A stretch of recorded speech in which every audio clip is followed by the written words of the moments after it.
Hello dear students, welcome to my English class. আজকের এই ভিডিওতে আমি ক্লাস 11-এর কম্পোজড আপন ওয়েস্টমিনস্টার ব্রিজ এই টেক্সটটার এমসিকিউ নিয়ে আলোচনা করব। এর আগে আমি এই টেক্সটির বেঙ্গলি মিনিং নিয়ে আলোচনা করেছি।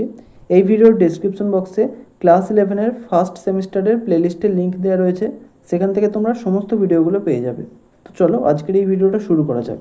দেখো, 1 নম্বর প্রশ্ন, who wrote composed upon Westminster bridge? Composed upon Westminster bridge এটি কে লিখেছিলেন?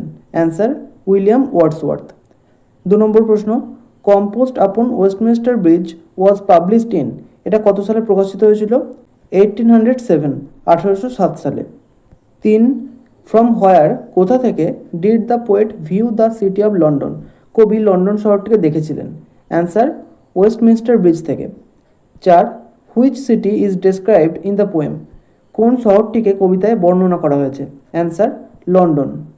5, আর্থ has not anything to show more fair, here fair means, এখানে ফেয়ার শব্দটির অর্থ কী? বিউটিফুল মানে সুন্দর।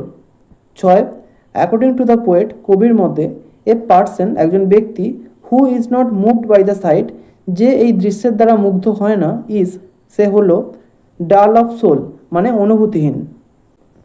7, the poet describes the morning as, কবি সকালটাকে কী হিসেবে বর্ণনা করেন? কাম অ্যান্ড সাইলেন্ট, শান্ত এবং নীরব। 8, the city now doth like a garment wear, what does the city wear, শহরটি কী পরিধান করে?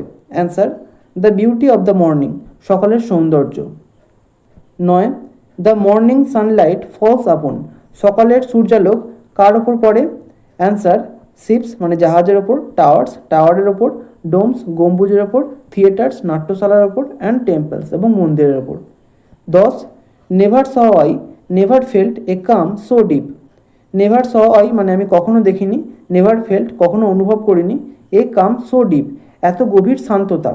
দ্য পোয়েট ফিলস, কবি অনুভব করেন, কি অনুভব করেন? ডিপ পিস গভীর শান্তি। 11, which river is mentioned in the poem, কবিতার মধ্যে কোন নদীটার উল্লেখ রয়েছে? থেমস।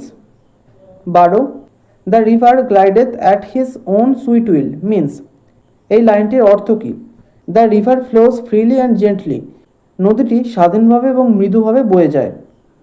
13, ইন দ্য পোয়েম, কবিতায়, the houses seem to be, বাড়িগুলিকে কি মনে হয়?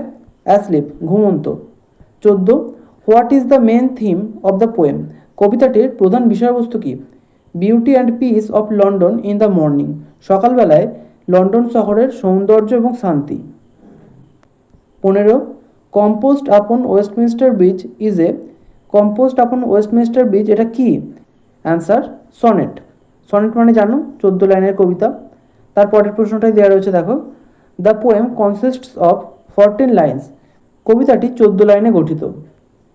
17, at what time of the day, দিনের কোন সময়ে, is London described in the poem, কবিতায় লন্ডন শহরকে বর্ণনা করা হয়েছে? আর্লি মর্নিং, সাত সকালে বা ভোরবেলায়। 18, all bright and glittering in the smokeless air, all bright মানে সমস্ত কিছুই উজ্জ্বল, অ্যান্ড গ্লিটারিং এবং চকচকে, ইন দ্য স্মোকলেস এয়ার ধোঁয়াহীন বাতাসে, দ্য এয়ার ইজ বাতাসটা কেমন? Smokeless ধোঁয়াহীন।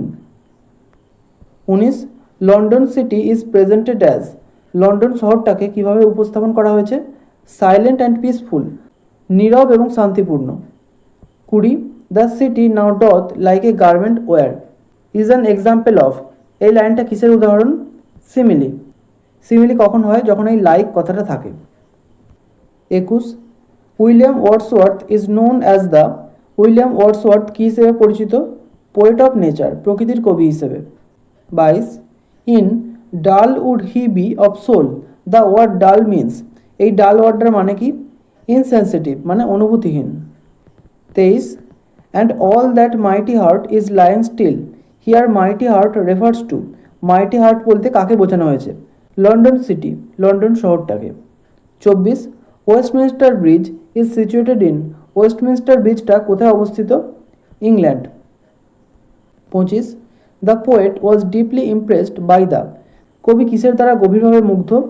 Beauty and calmness of the city, শহরটির সৌন্দর্য এবং শান্ততার দ্বারা। এখানেই শেষ করছি ভিডিওটা। যদি ভালো লেগে থাকে একটা লাইক করো, আর অবশ্যই চ্যানেলটিকে সাবস্ক্রাইব করে বেল আইকনটিকে অল করে রেখো, যাতে আমাদের আগামী সমস্ত ভিডিওর নোটিফিকেশানগুলো তোমরা পেতে পারো। Thank you.